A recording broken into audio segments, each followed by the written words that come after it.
So after going through the conference circuit, so both Token 2049 in Dubai and the Southeast Asia Blockchain Week here in Bangkok, there is one unanimous conclusion, which is that meme coins are going to be the main driving factor for this bull run. The reason why is quite simple. Everyone knows that meme coin has this innate auto marketing factor, and almost everyone I talk to, they're either investing in meme coins or building kind of infrastructure for meme coins.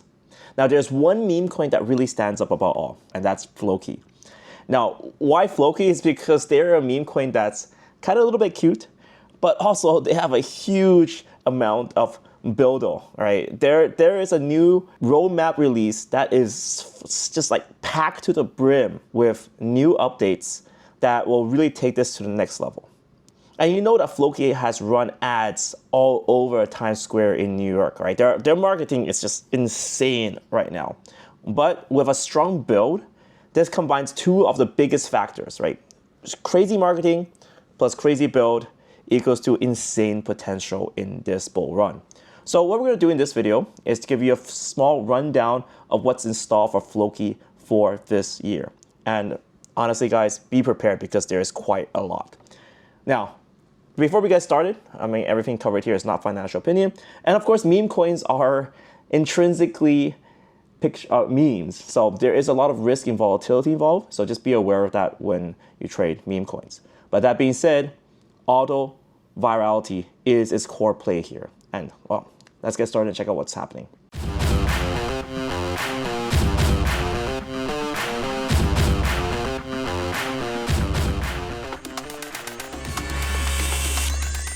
All right, guys, let's give you a quick rundown of what's in store for Floki this year. They broke down their main builds into 4 phases. I see phase 1 to be kind of the warm-up phase. All right, it's building a lot of infrastructure like education, but as it goes into phase 2, 3, and 4, it gets pretty hardcore. So we're gonna go through the phases one by one, and I'll highlight what I think is very important. There's a lot of information dumped here, but I wanna really summarize the key points here for you guys.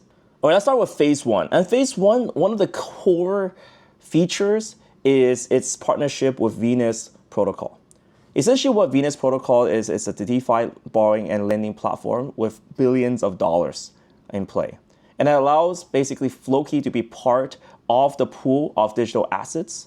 And you can see already that in terms of Floki already has $10 million of liquidity on this platform.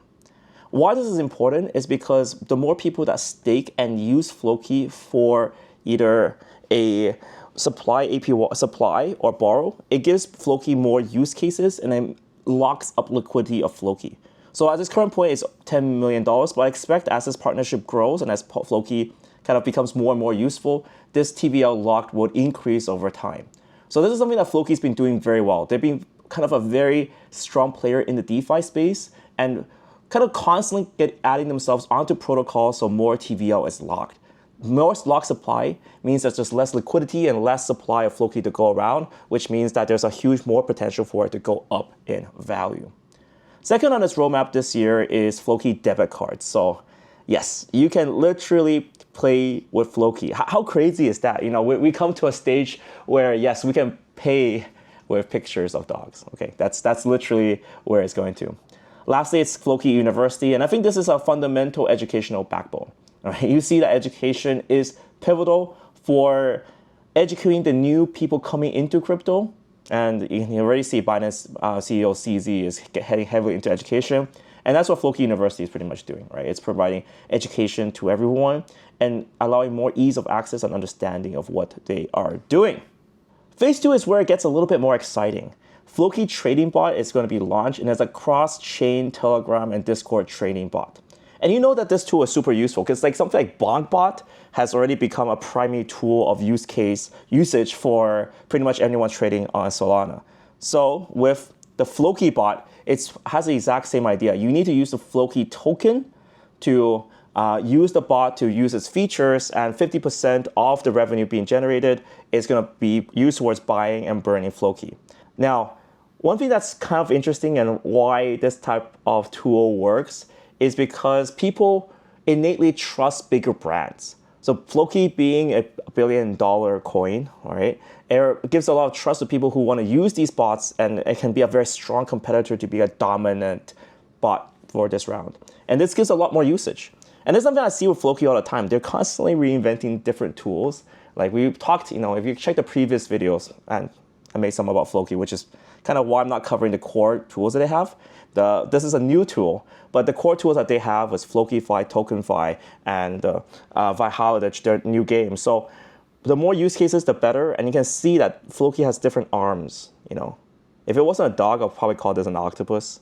I know, shitty joke, but anyways, the Floki octopus arms are reaching into the trading bot game. We also have the Floki domain. So yes, you can definitely start calling yourself boxmining.floki sometime soon. And I see this as something very important because domains, before it was just a fun way to put your name, but it also, these days, it tells you what you support. And I constantly see that on Twitter or X a lot if you into a new name thing, but people constantly put their domain names there to show support for a particular chain. And I see that this is going to be part of both their marketing and use cases. Lastly, something weird is, or weird, not weird in a weird way, but the Floki is powering bank accounts. So essentially, you can literally allow Floki to be deposited into a bank account. This is going to be happening in key jurisdictions. So they're going to be happening in Canada, Spain, Dominican Republic, Australia, and the UAE soon. So yeah, Swift with Floki. Swift bank account, Swift payments with Floki. I mean, how cool is that? How crazy is that? So I actually see phase 2 being quite a powerful phase for Floki. Phase 3 is more DeFi oriented, and this is where Floki, the Flokify Locker V3 will be upgraded. And yet again, this just adds more staking power, right? It just packs up with energy for people to stake, more reason to stake, and more reason to lock up tokens, lock up existing supply. This is also combined with Floki staking as a service, where it allows other projects to stake their tokens directly on the Flokify platform. The platform is also going to use the Floki token as well. So yet again, use cases, burning. Phase 3. Phase 4 is all about the metaverse. It's all about Valhalla.